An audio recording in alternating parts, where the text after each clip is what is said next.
Bruce hier, BB2K Airsoft Channel. Hallo und schönen guten Tag. Wer jetzt denkt, dass jetzt das Review hier kommt von der Umarex Heckler & Koch MP7A1, der hat sich getäuscht. Denn heute gibt es das Review von diesen beiden Schnuckelchen hier. Heute zeige ich euch die Airsoft-Replik vom Leupold LCO und Leupold Devo. Richtig geile Kombi. Mit dem Rotpunkt habt ihr alles, was im nahen Bereich ist, im Blickfeld. Und mit dem Devo könnt ihr dank Sechsfachvergrößerung auch auf weiten Zielen gut treffen. Seid ihr neugierig? Dann wartet das Intro ab, dann erzähle ich euch mehr. Viel Spaß!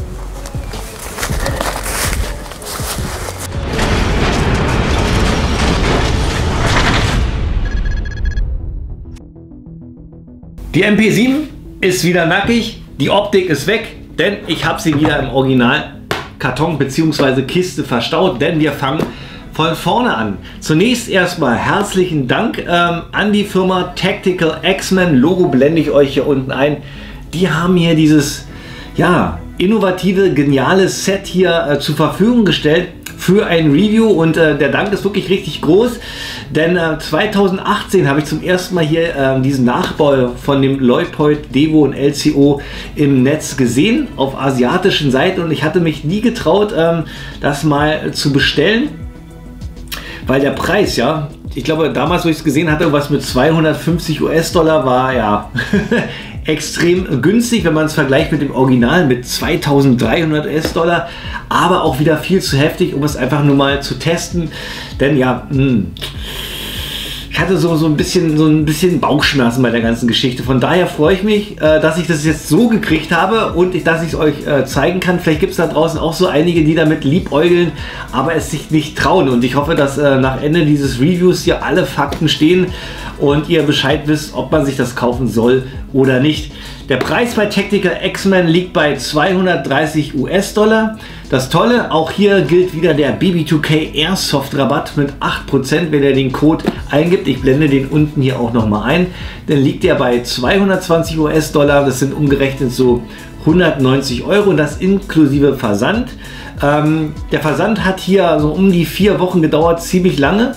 Zoll brauchte ich nicht bezahlen, weil das von einer deutschen Adresse aus zu mir geschickt worden ist. Also ich gehe davon aus, dass die ganzen Zollgeschichten dann vorab schon geregelt worden sind. Also ihr könnt sagen, so um die 190 Euro und das Teil liegt dann bei euch auf dem Tisch. Ja, fangen wir mit dem Lieferumfang an. Ihr seht schon, das Ganze kommt auch richtig edel hier in so einer Plastikbox, nicht in so einem Pappkarton. Sieht auf den ersten Blick ziemlich stabil aus, ist aber eigentlich ziemlich dünnes Plastik, macht dennoch eine ganze Menge her. Und wir sehen hier so eine kleine Illustration von dem Devo und dem LCO. Ich denke mal, ich mache mal den Karton auf, die Kiste besser gesagt, und dann schauen wir uns mal das Innenleben an. Bevor ich die Kiste öffne, hier möchte ich euch noch mal hier unten was zeigen. Ihr seht, dieses Set gibt es in unterschiedlichen Farben. Ich habe hier die schwarze Edition. Dann gibt es das Ganze noch mal in Dark Earth und in Rot. Rot habe ich schon mal auf Webseiten gesehen, in Dark Earth noch nicht. Vielleicht kommt das Ganze später. Ja, ich bin gespannt. Ich habe die schwarze, für mich eigentlich persönlich auch die beste Entscheidung. Schwarz geht immer. So, jetzt öffne ich mal die Kiste und dann zeige ich euch mal, wie die Optiken hier gebettet sind. Zunächst sehen wir hier einmal eine Anleitung. Wenn ich die aufmache, bezieht sich diese aber nur hier auf das LCO. Das Devo wird hier gar nicht erwähnt, was ich auch spannend finde. Nirgendwo am Karton oder irgendwie auf der Anleitung steht der Hersteller von diesem Klon drauf. Ich denke mal, das hat auch so seine Gründe. So, gucken wir weiter. Dann haben wir hier ein Putztuch dabei und jetzt zeige ich euch, wie das Ganze hier in dem Karton gebettet ist. Schön in Schaum liegt das Ganze. Auch im verschlossenen System ist das dann wirklich stoßfest, sodass euch diese Optik nicht kaputt gehen können. Also auch sehr hochwertig, muss ich sagen. Ja, holen wir mal das erste Schmuckstück raus. Das LCO, so sieht das aus. Nachher später in den Details, Funktionen zeige ich euch alles dazu. Und zum Schluss, ein absolut optisches Highlight, finde ich. Sieht absolut abgefahren aus hier. Das Devo, auch aus Aluminium gefertigt, sehr hochwertig, ist ebenfalls mit dabei. Und zum Schluss gibt es hier noch ein Werkzeug, was man damit machen kann. Das zeige ich euch dann auch später. Ja, das ist alles was ihr bekommt für 190 €. Starten wir mit den technischen Daten und zwar jetzt hier mit dem LCO. Ich blende euch die ganzen Geschichten hier an der Seite ein. Ja, LCO, Leupold Carbine Optik. Habe ich hier wirklich was extrem Hochwertiges in der Hand und ich muss sagen, ich war extrem überrascht, als ich das erste Mal in die Hand genommen habe. Das Ganze ist auch aus Aluminium gefertigt, sieht absolut hochwertig und erschreckenderweise auch absolut echt aus. Das macht nicht nur hier diese tolle Beschichtung, sondern auch die ganzen Markings. Schaut euch das mal an. Hier haben wir oben auf dem Kopf hier das Leupold-Logo mit dem L. An der Seite Leupold. Dann haben wir auf der Seite hier auch nochmal die Typenbezeichnung LCO und hier auch die Flagge, die man auch auf dem Original findet. Da steht drauf Designed, Machined, Assembled in den USA, also entworfen, bearbeitet und in den USA montiert. Ich glaube bloß hier, dass hier die Flagge hier, da wo normalerweise die Sterne sind, sind hier im Original weiß. Hier ist es schwarz gehalten. Und hier unten haben wir auch den QR-Code, ein CE-Zeichen und eine Seriennummer, die ist aber bei jedem Modell gleich.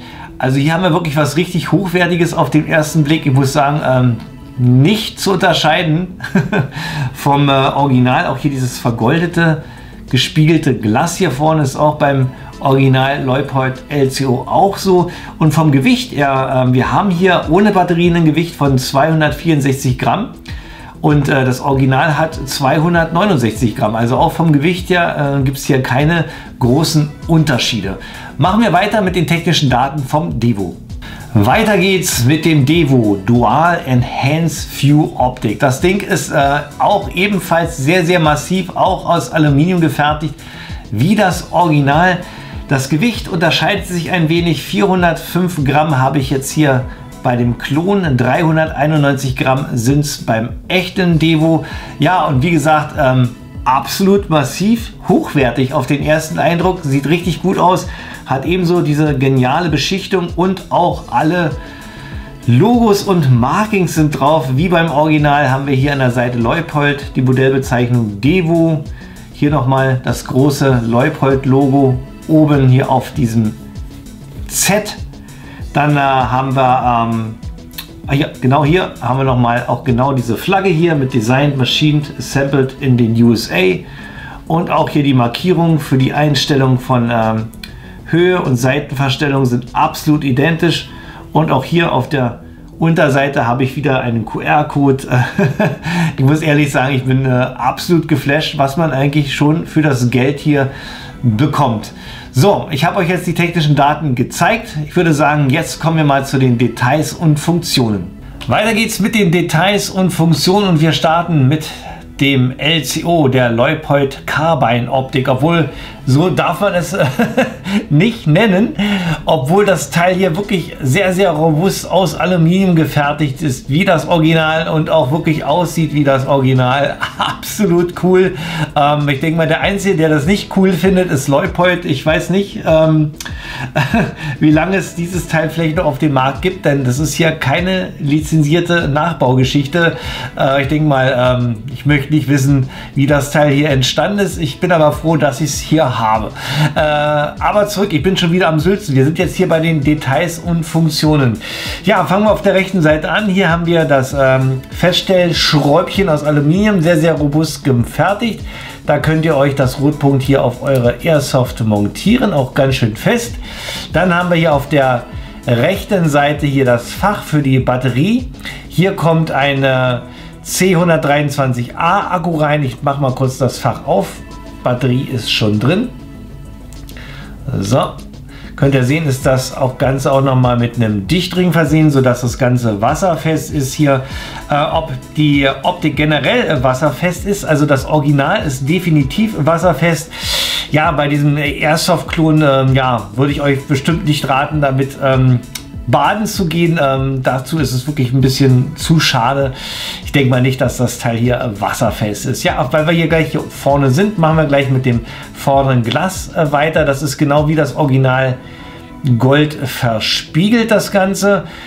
Das hintere Glas ist hellviolett gehalten und ich muss ehrlich sagen, das sieht man vielleicht nachher, wenn ich das Rotpunkt jetzt hier mal anschalte, reflektiert das hier nicht so arg und stark wie andere Rotpunkt-Nachbauten bekannter Hersteller. Das hat mich jetzt hier wirklich richtig überzeugt. Also hier kann man auch mal im Sonnenlicht spielen, ohne dass man sein Auge immer selber sehen muss, sondern dass man hier wirklich richtig gut sein Ziel auch sehen kann. Auch das Rotpunkt ist absolut gestochen scharf, dazu aber später. Dazu müssen wir das Ganze erstmal einschalten und das tut man hier auf der Seite mit dem Einschaltknopf. Wenn man hier in der Mitte raufdrückt, schaltet sich das Rotpunkt ein und hier können wir die Helligkeitsstufen verstellen. Genau wie beim Original haben wir auch die Kennzeichnung. Wenn ich nach rechts drehe, erhöhe ich die Helligkeit, nach links wird die Helligkeit reduziert. Wir haben hier 10 Leuchtstufen rot und 10 Leuchtstufen grün. Ich schalte es gleich ein. Ich denke mal, wir gucken uns jetzt noch mal die Verstellmöglichkeiten an. Da haben wir es genau wie beim Original auch hier auf der Vorderseite die Möglichkeit, die Höhe zu verstellen. Und zwar mit Klick nach rechts kann ich bei einem Hochschuss das Visier nach unten stellen. Das geht auch richtig schön klickweise und hält auch richtig gut fest.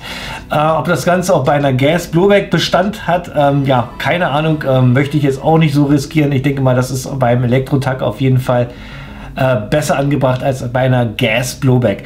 Auf der Seite haben wir die Verstellung für die Seite links, rechts, hier auch mit der Kennzeichnung links nach rechts drehen. Das heißt, wenn ihr einen Linksschuss habt, müsst ihr nach rechts drehen. Somit korrigiert er das Visier nach rechts.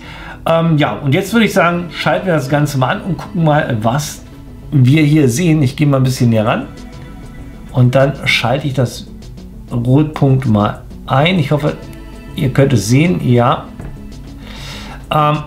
es ist größer der Punkt als in der Realität. Ihr müsst euch das wirklich richtig klein vorstellen und auch gestochen scharf. Das kommt hier nicht so gut rüber. Ich gehe nachher noch mal raus und zeige euch das Ganze auch noch mal im Live-Test raus. Ich denke mal, da werdet ihr den Punkt auch viel besser sehen.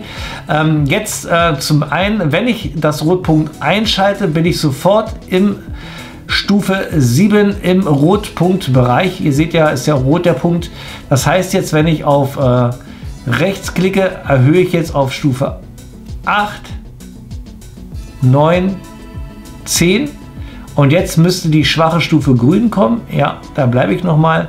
Könnt ihr sehen, dass das wirklich ein richtig schöner, runder Punkt ist. Keine Verfransung, sieht wirklich richtig gut aus. Und wie gesagt, im Original ist das noch viel besser. Ich hoffe, ihr könnt es nachher draußen besser sehen. So, jetzt gehe ich mal auf Stufe 2, 3, 4, 5, 6, 7, 8, 9, 10, jetzt haben wir, jetzt waren wir schon bei 10. Jetzt haben wir den schwachen Punkt rot. Könnt ihr euch auch noch mal reinziehen, also sieht wirklich richtig gut aus. So, 2, 3, 4, 5, 6, 7, 8, 9, 10 und wir sind jetzt wieder bei grün. Und wenn ich ausschalte, gedrückt halten, anschalten, bin ich wieder bei Stufe 7 rot. Weiter geht's mit der Devo, der Dual Enhanced View Optik, so wie Leupold das Original hier nennt. Auch der Klon hier ist exakt nachgebaut, auch aus Aluminium gefertigt, richtig robust. Wie schon erwähnt, mit allen Markings absolut genial. Haben wir hier nicht nur eine Vergrößerung für einen Rotpunktvisier hier in der Hand, sondern wir haben hier ein Zielfernrohr in der Hand. Ein 6x20 mm Zielfernrohr, 20 mm Objektiv, 6-fach Vergrößerung. Ja, und das Ganze halt sehr speziell aufgebaut. Habe ich so auch noch nie anderswo gesehen. Läuft das Ganze wie so eine Art Periskop über ein Spiegelsystem. Das Ganze geht hier rein und geht über ein Spiegelsystem hier hinten hin. Und hier schaut der Schütze durch. Hier haben wir auch keinen Kreis, sondern eher mehr so einen vergrößerten Halbkreis. Und als Absehen sehen wir das und das hier auch bei der Replik auch richtig klar und scharf und deutlich. Das zeige ich euch dann gleich im Außentest. Ja, nur so viel. Was bietet euch hier diese Optik, außer dieses coole Design? Es ist ziemlich schlank. Wenn man das mit anderen Ziefernrohren vergleicht, ist das hier wirklich eine richtig schlanke Geschichte und es ist wirklich halt darauf angelehnt, dass man halt dahinter noch ein Rotpunktvisier packen kann, wie zum Beispiel das LCO. Dann sieht das Ganze so aus und dann habt ihr wirklich eine richtig schlanke Geschichte. Warum und wieso, dazu nachher später. Ich zeige euch jetzt erstmal die Möglichkeiten, die wir hier mit der Devo haben. Da haben wir nicht viel, außer die Verstellung der Höhe und der seitlichen Verstellung. Da haben wir hier einmal oben die Höhenverstellung, genau das gleiche auch wie beim LCO, gekennzeichnet mit Ab. Bei Hochschuss muss der genau in diese Richtung drehen, um das Ganze nach unten zu korrigieren. Und auf der Seite haben wir die seitliche Verstellung. Da könnt ihr halt die Korrekturen in der Seite vornehmen. Das Ganze ist wirklich so originalgetreu nachgebaut, dass wir hier im Airsoft-Bereich ein kleines Problem haben. Aber das sage ich euch später. Jetzt bauen wir das Ganze mal zusammen. Ich würde sagen, wir bauen das Ganze mal zusammen, damit ihr den Sinn und Zweck versteht von diesem Devo LCO-System. Mein Opfer ist hier die MP7A1 von Umarex. Habt ihr ja schon im Intro gesehen. Reicht vollkommen aus, ist schön klein und kompakt, um euch das Ganze mal im Gesamtkonzept zu zeigen. Ich zeige euch später auch nochmal die Devo LCO in anderen Kombinationen mit verschiedenen Gewehren, damit ihr euch da auch mal einen Eindruck machen könnt. Ja, fangen wir zunächst mit dem Devo an. Das setzen wir zunächst auf die Rail. Ich drehe mal um, damit ihr euch das ansehen könnt. Einfach hier festschrauben und das Ganze auch nochmal mit dem Werkzeug, was mit dabei ist, nochmal extra festziehen, damit euch das nicht lockert. Sitzt das Ganze erstmal bombenfest und ich zeige es mal rein. Sieht absolut abgefahren aus. Gerade mit der MP7 hat das so ein bisschen was Star Wars mäßiges, oder? Richtig abgefahren. So, machen wir mal das andere auch noch ran. Das LCO genauso, gleiches Prinzip, aufsetzen auf die Rail, richtig ordentlich und dann festschrauben.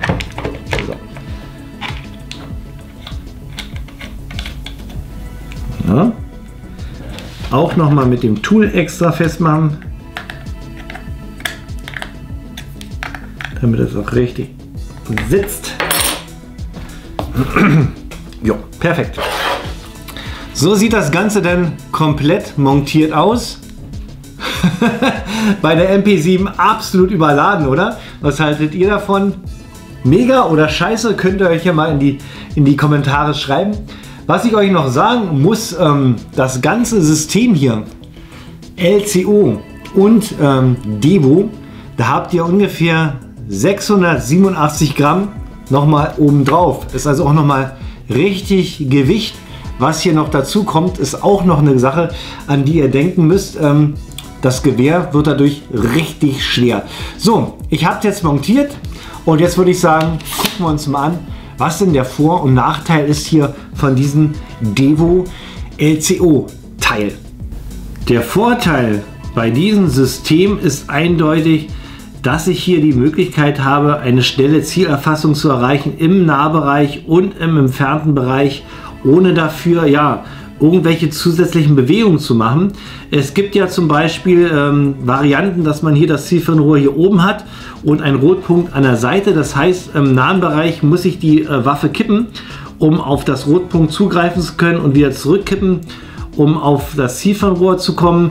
Dann gibt es ja die Kombination mit den Klappvergrößerungsgeschichten, dass ich hier das Rotpunktvisier habe und ich lasse hier die Vergrößerung zuschnappen, sodass ich dann auf vergrößerten Rotpunkt zugreifen kann.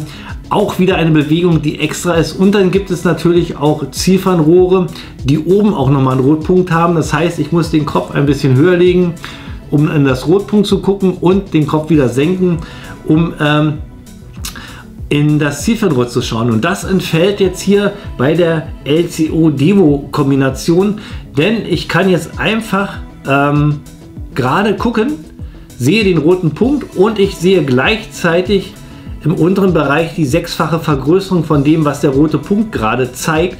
Also habe ich hier wirklich alles ganz schnell im Zugriff, ohne irgendwelche extra Bewegungen zu machen, und das ist eine richtig geniale Sache. Der Nachteil ist aber, das hier ist wirklich nur was ja, für den Real-Steel-Bereich. Also der Rotpunkt funktioniert auch ohne Probleme im Airsoft-Bereich, denn wir können ihn denn so einstellen, dass das Ganze gut funktioniert und auch ohne Reflexion einwandfrei. Das Problem ist hier das Devo-System. Ja, weil wir hier die Optik ja rechts an der Seite haben, müssen wir von vornherein schon das Zielfernrohr korrigieren in diese Richtung. Und da haben wir das Problem, die Optik ist hier konzipiert für den Real-Steel-Bereich, also alles, was so ab 100 Meter weiter geht. Und eine Airsoft, da ist 100 Meter ja die absolute Schmerzgrenze, schafft nicht jede Airsoft. Und gerade jetzt hier die MP7, ja, ist schon eine Ansage, das zu schaffen. Wir haben hier mehr so den Bereich, sagen wir mal, bis 40, 50, 60 Meter, wenn es gut geht. Und das hier am Devo zu korrigieren ist wirklich schwer, weil ich muss wirklich richtig nach links drehen und wirklich bis zum Anschlag muss ich es drehen, bis es nicht mehr geht, und dann habe ich immer noch nicht den Mittelpunkt erreicht, sodass ihr diese Devo nur mit Einschränkungen beim Airsoft-Spiel verwenden könnt. Ihr müsst also schon von vornherein, wenn ihr zielt, ich werfe euch nochmal das Absehen rein, schon ein bisschen nachkorrigieren, damit ihr diese Optik wirklich verwenden könnt. Das ist wirklich ein Nachteil. Da wurde das Teil so exakt nachgeklont, dass man es für den Airsoft-Bereich eigentlich gar nicht richtig verwenden kann.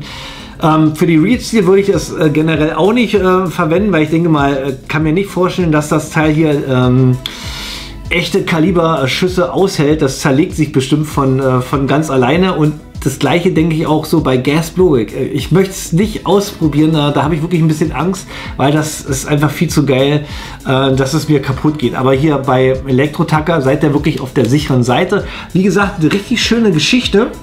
Ja, gucken wir uns das doch mal draußen an, im Live-Test. Ich bin draußen, das heißt, wir schauen uns mal die Devo LCO-Kombination im Live-Test an.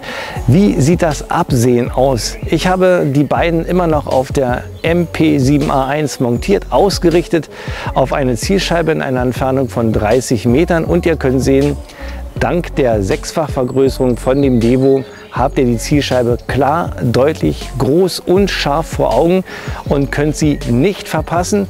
Und wenn ihr oberhalb mal auf dem LCO das rote Leuchten sieht, der Punkt strahlt genau auf diese Zielscheibe. Ihr habt also immer beides gleich im Blickfeld und könnt euch entscheiden, welche beiden ihr benutzt, entweder LCO oder Devo. Und das Schöne ist, auch die nahe Umgebung ist immer im Blickfeld und kann nicht verpasst werden. So habt ihr wirklich alles immer im Sichtfeld und könnt gleich schnell entscheiden, welches ihr nutzt, LCO oder Devo.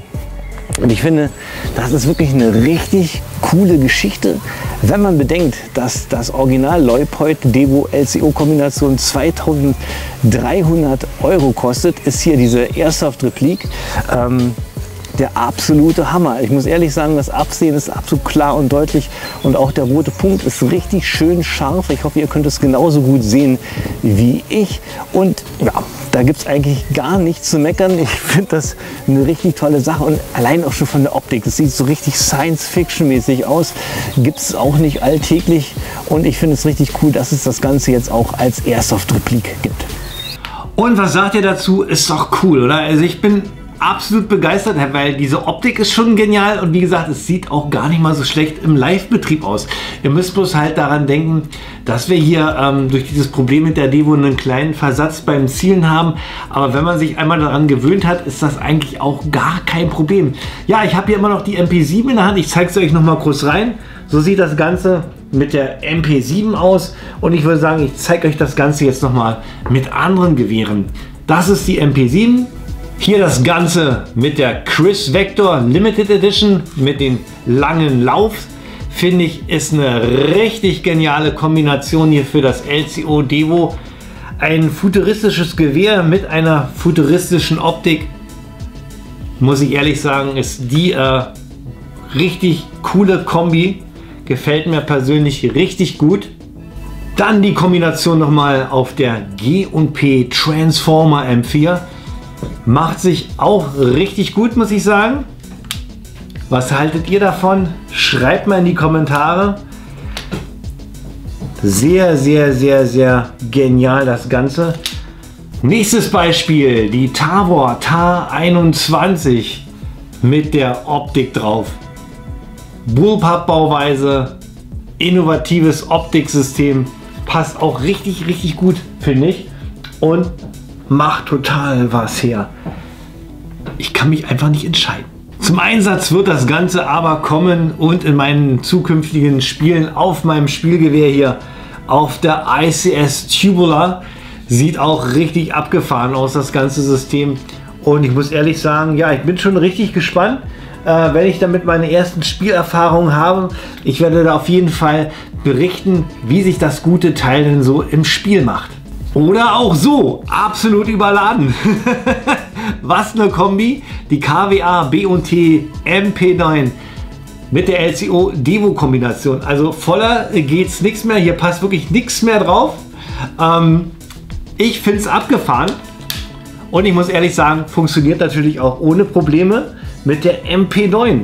Ist halt Geschmackssache. Was haltet ihr denn von der Kombi? Schreibt das mal unten in die Kommentare, was euer Favorit war, was ich euch bis jetzt hier so gezeigt habe. Und ich denke mal, jetzt sind wir eigentlich auch schon am Ende angekommen mit meiner Vorstellung hier von dem LCO und der Devo.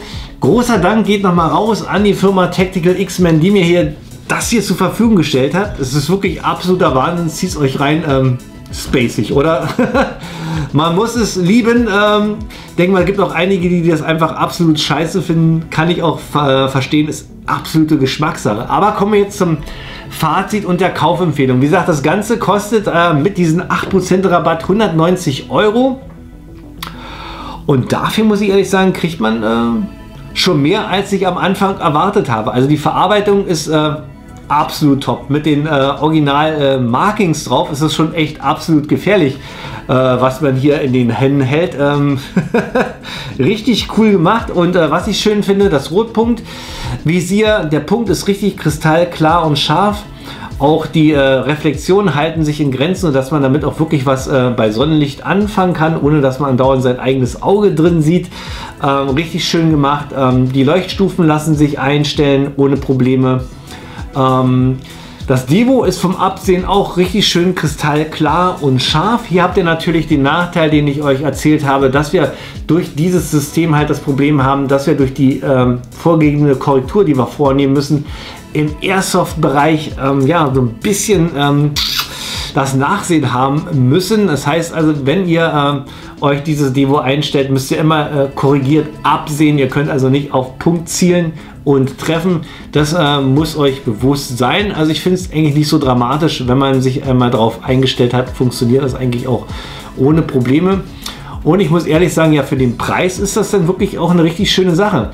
Es wird nicht wasserfest sein. Möchte ich euch nicht empfehlen, das zu testen. Gas Blowback könnte funktionieren, könnte aber auch nicht funktionieren. Habe ich nicht getestet, weil ich möchte es gerne noch in diesem Zustand behalten. Kann ich gar keine Auskunft zu machen.